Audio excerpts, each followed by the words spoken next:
Hello students, आज हम ampere circuit law के दूसरे एप्लीकेशन की बात करेंगे। और दूसरा है magnetic field inside a solenoid. Solenoid के अंदर मैग्नेटिक फील्ड क्या होता है। तो देखिए, सबसे पहले हम सोलेनॉइड देखते हैं। सोलेनॉइड क्या है। तो solenoid is an electromagnetic formed by long enamelled wire tightly wound in the form of helix. ठीक है, तो इसे समझिए। A solenoid is an electromagnet, ये एक विद्युत चुंबक है, इलेक्ट्रोमैग्नेट है। जैसे आपके वे नेचुरल मैग्नेट होते हैं, उसी तरह से इलेक्ट्रोमैग्नेट है। फॉर्म्ड बाई, किस तरह से बनाया जाता है। इनेमल्ड मीन्स पॉलिश किया हुआ वायर, जो टाइटली बाउंड होता है in the form of helix या helical coil. Helical coil means जो स्प्रिंग टाइप की होती है कॉइल। तो its length is large compare to its radius. इसकी जो लेंथ होती है इसके रेडियस के कंपैरिजन में बहुत ज़्यादा होती है। So that solenoid is like a spring pipe. इसलिए सोलेनॉइड को क्या मान सकते हैं हम, स्प्रिंग पाइप मान सकते हैं, स्प्रिंग नुमा पाइप मान सकते हैं इसे। ठीक है, अब इसका कंस्ट्रक्शन कैसे है, मतलब इसे बनाते कैसे हैं। तो इसको बनाते हैं, देखिए, to make this many turns of insulated wire are wrapped closely together over a long hollow tube of small diameter made of cardboard और पोर्सलिन, या तो पोर्सलिन हिंदी में इसको चीनी मिट्टी कहते हैं, कार्डबोर्ड या गत्ते का। ये क्या है, एक ट्यूब होती है गत्ते की, या का उसकी पोर्सलिन की। और उस पर उसका डायमीटर क्या है, बहुत छोटा डायमीटर होता है और हॉलो होती है। उस पर उस इंसुलेटेड वायर के को लपेट दिया जाता है क्लोजली।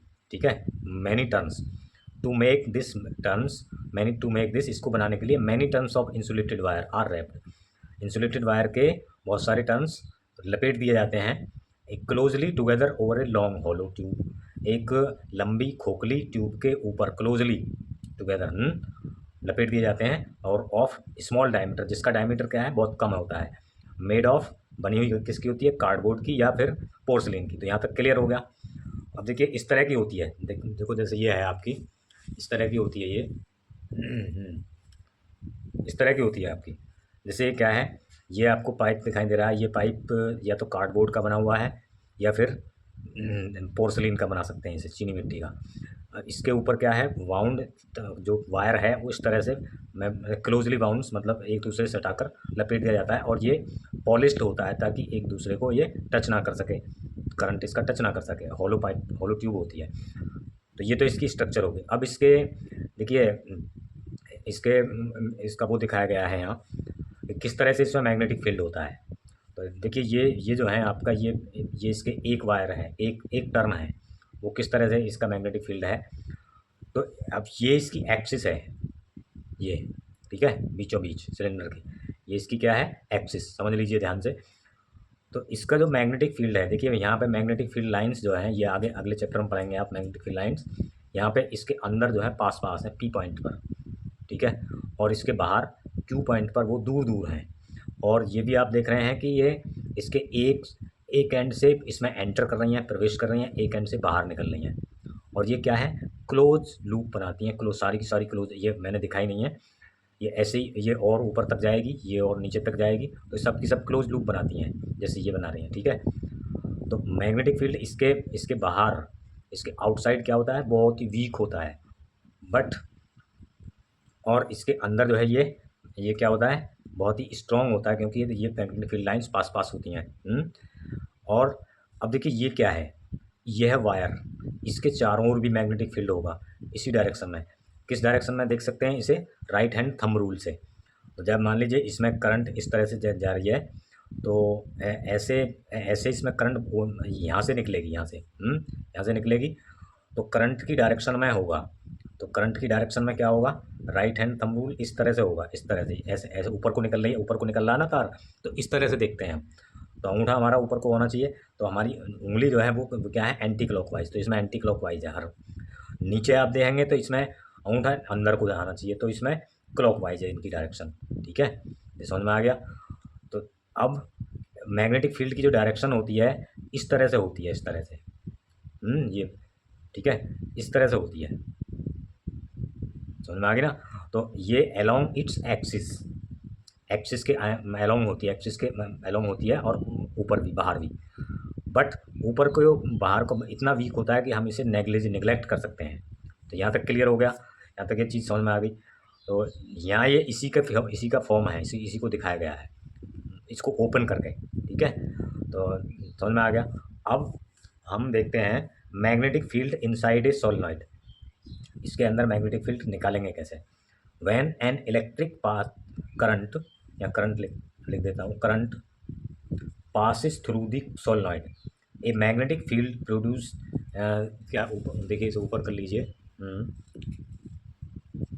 क्या है, when an electric current passes through the solenoid a magnetic field produced inside it along its axis. जब किसी सोलेनॉइड में करंट पास की जाती है, करंट फ्लो कराते हैं, तो ये इसके अंदर इसकी एक्सिस के अलोंग एक मैग्नेटिक फील्ड प्रोड्यूस होता है। And outside this solenoid magnetic field it approximately zero, लगभग जीरो होता है, ठीक है। तो solenoid appears like a cylindrical metal sheet. Solenoid को हम देखिए इस तरह से अगर दिखाएं, ये क्या है, सोलेनॉइड इस तरह की, इसे क्या मान सकते हैं हम, लाइक ए, ऐसी लगती है लाइक ए सिलिंड्रिकल तो है ही, मेटल शीट जैसे सिलिंड्रिकल पाइप है, मेटल का पाइप है, इस तरह से मान सकते हैं इसको। तो इसको हम देखिए, इसको एज्यूम कर सकते हैं इस तरह से, ये एक मेटल पाइप है, ठीक है, इसके अंदर मैग्नेटिक फील्ड भी है, और इसके अंदर हम निकालने के लिए क्या करते हैं, हम एक एम्पीरियन लूप की कल्पना करते हैं, एम्पीरियन लूप कंसीडर करते हैं ABCD, ठीक है। तो इसके एम्पीरियन लूप के अलोंग, एम्पीरियन लूप के ड्यू टू हम मैग्नेटिक फील्ड निकालेंगे, और तब इसके जो पार्ट हैं, देखिए 4 साइड हैं इसकी, एक रेक्टेंगल है AB BC CD, और ये आधा ये इसके ऊपर बाहर है, आधा अंदर है, तो इस तरह से निकालेंगे, और तब उनका हम इंटीग्रल कर देंगे। तो लेट एन क्या है, नंबर ऑफ टर्न्स पर यूनिट लेंथ, और current I is flowing, I current flow हो रही है, और क्या है, नंबर ऑफ टर्न्स ए, यानी कि पर यूनिट लेंथ में इसकी लेंथ क्या है, एल है, ठीक है। और इसमें इसकी पर यूनिट लेंथ में, यानी कि पर यूनिट लेंथ का मतलब हर मीटर लेंथ में इसके नंबर ऑफ टर्न्स एन है, ठीक है। तो ये चीज़ line integral along ABCD BDL। तो अब इसके कितने पार्ट हैं, एक तो साइड है इसकी नीचे वाली AB, एक तो इंटीग्रल होगा इसके AB B dot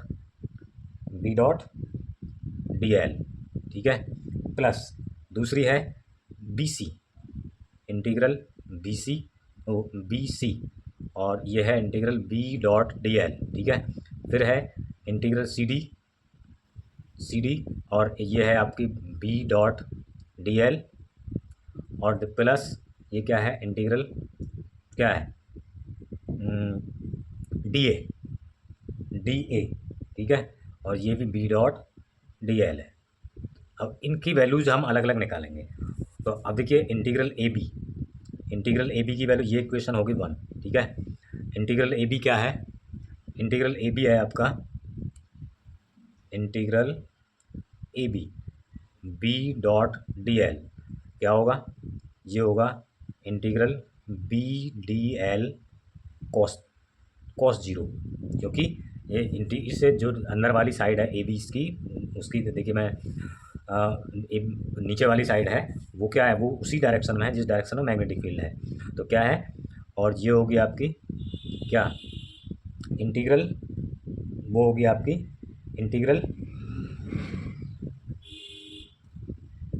BDL cos 0 की वैल्यू क्या होती है, BDL, और ये होगी B इंटीग्रल DL, और ये DL का मतलब क्या होगा, B into L, whole length, पूरी लंबाई AB की, क्योंकि थीटा क्या है, theta is equal to 0, theta between क्या है, B एंड AB है, ठीक है, ये है 0, ठीक है।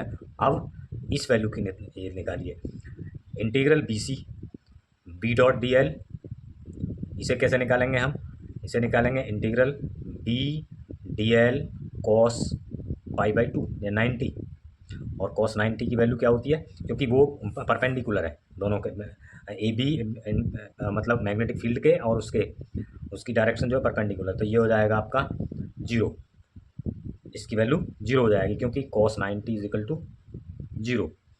और इंटीग्रल क्या है, C D integral B D L is equal to क्या है, ये भी क्या होगा, ये 0 होगा क्योंकि ये क्या है, ये है आउटसाइड दी सोलेनॉइड, ऊपर है सोलेनॉइड के, solenoid outside the solenoid. B is equal to क्या होता है, 0 होता है, मैग्नेटिक फील्ड क्या होता है, 0। अब इसमें देखिए, इसमें भी क्या है, D A is equal to क्या होगा, डी ए भी तुम्हारी डी ए, ये है बी डॉट डी एल, तो इसकी वैल्यू क्या होगी, इसकी भी होगी बी डी एल कॉस 90, क्योंकि ये भी परपेंडिकुलर है, उसमें देख लीजिए। और इसकी भी वैल्यू क्या होगी, इसकी भी वैल्यू हो जाएगी 0। तो ये तीन वैल्यू 0 हो गई, बस एक की वजह से होगा। तो पुटिंग दीज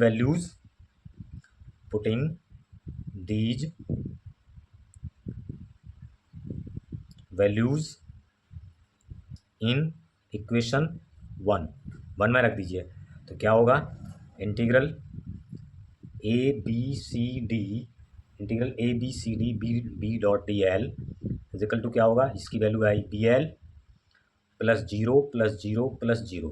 तो ये आ गई आपकी। और तो इसका मतलब क्या आ गया, so that integral A B C D B dot D L is equal to क्या आ गया, बी एल। ठीक है, डी एल आ गया। अब तो क्या है, तो इफ ये आ गई इक्वेशन नंबर 2। ठीक है, इक्वेशन नंबर 2 आ गई। इफ एन टर्म्स हैं पर यूनिट लेंथ। ठीक है, एन टर्म्स हैं पर यूनिट लेंथ, तो क्या होगा, तो एल लेंथ में क्या होगा, तो फिर क्या है, so number of terms on whole path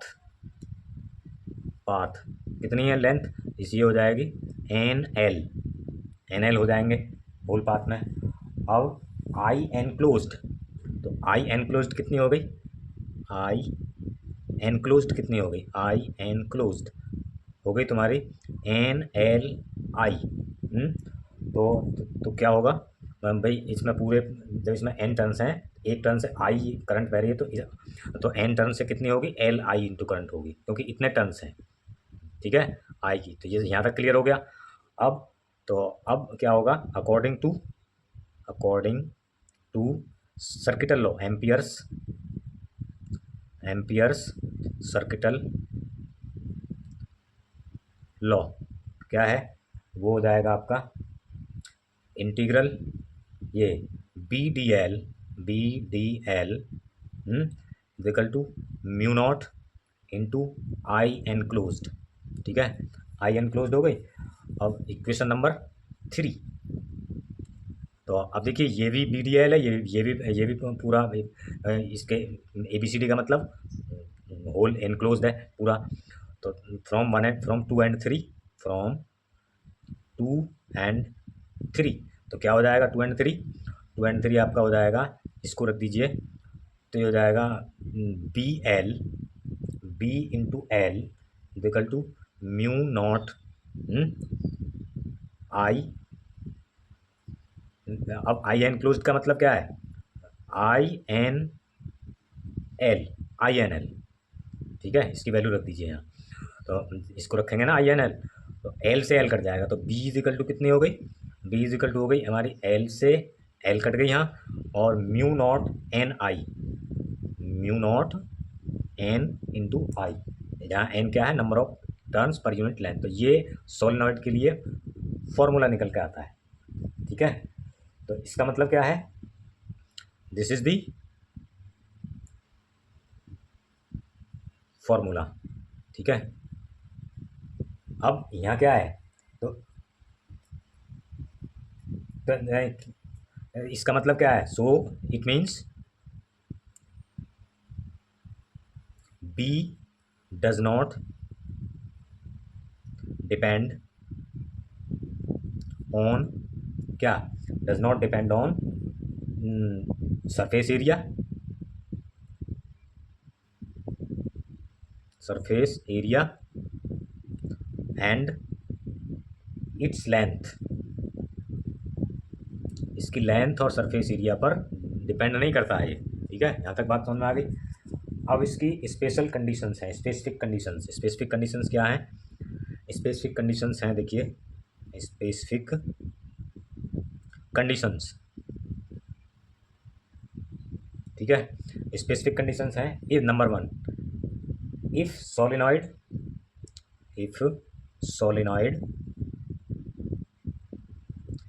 is of finite length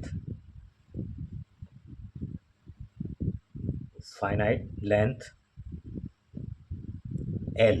ठीक है, फाइनाइट लेंथ एल, तब क्या होगा? तो देखिए यहाँ से इसे इस तरह से बनाइए, इसका डायग्राम बनाइए इस तरह से। ये फाइनाइट लेंथ की है, ये है आपकी फाइनाइट लेंथ। ये इस तरह से बना सकते हैं इसको, हाँ। तो तब इसके अंदर तो ये इसकी एक्सिस है और यहाँ पे इसका पी पॉइंट है। ठीक है, यहाँ पे इसका क्या है?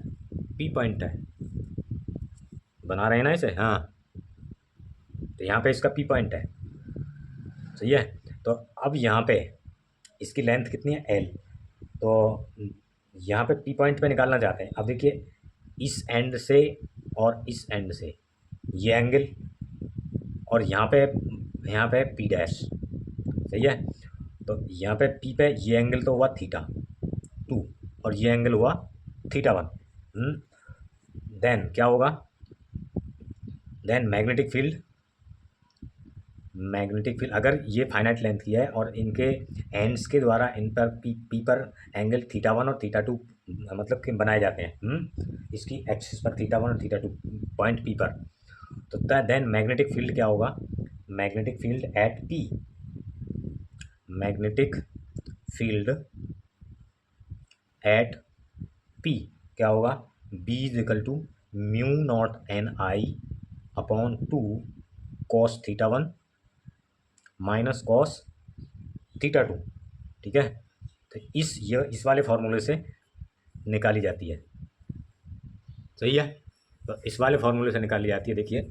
और यहाँ एन हियर, एन क्या है? N upon L. एन तो टोटल नंबर है, टर्म्स है। एन क्या है? पर यूनिट लेंथ। और ठीक है, और ये क्या है? थीटा 1 और theta 1 and theta 2 are angles, क्या है?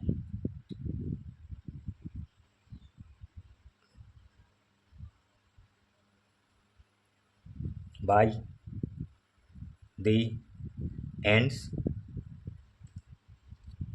Eight P. ठीक है, तो ये इसमें मिल जाती है। अब नंबर 2 है, if solenoid is of infinite length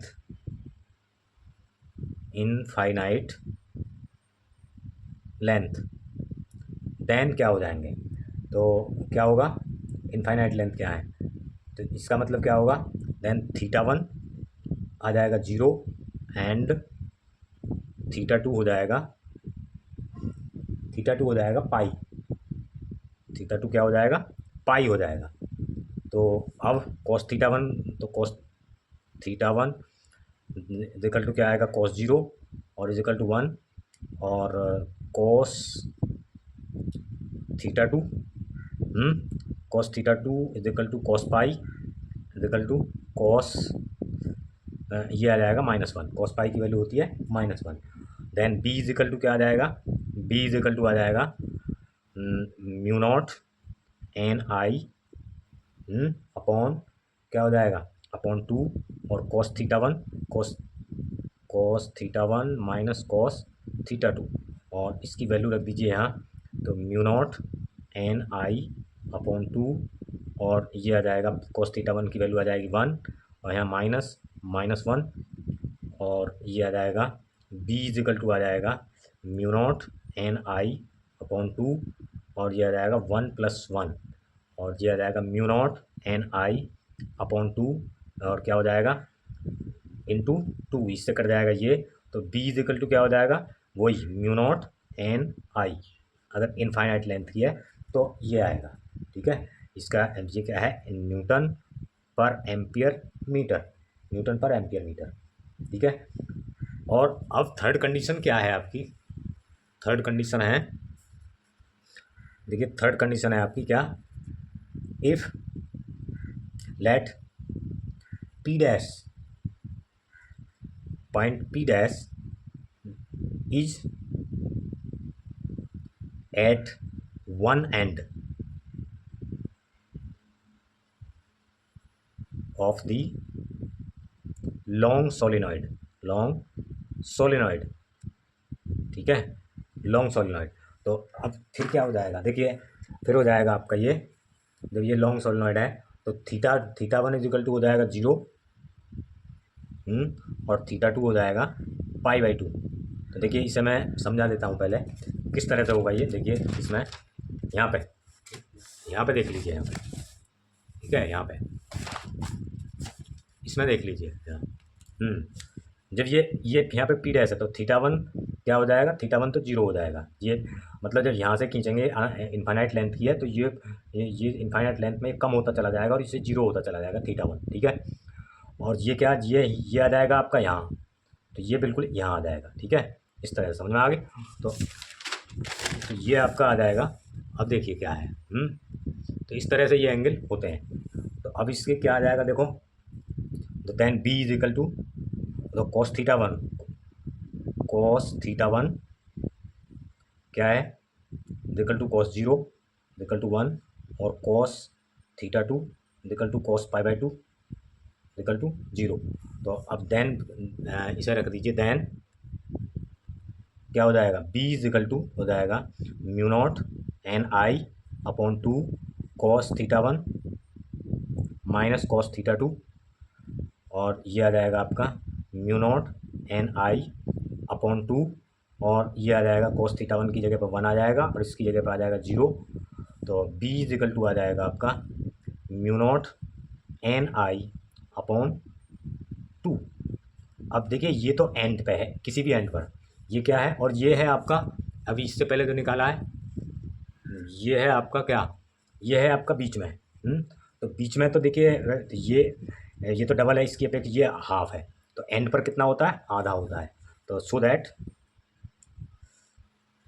that the magnetic field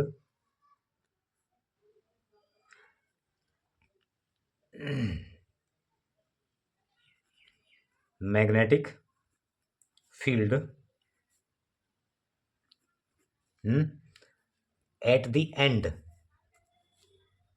at the ends of a long solenoid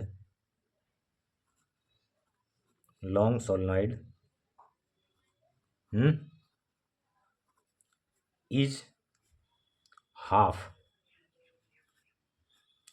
with respect to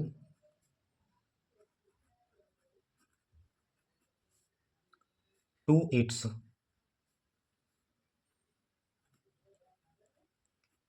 centre, यानी कि इसके सेंटर के रिस्पेक्ट में इसके एंड्स पर मैग्नेटिक फील्ड क्या होता है, हाफ होता है। और अगर तो ठीक है, तो यहाँ तक क्लियर हो गया।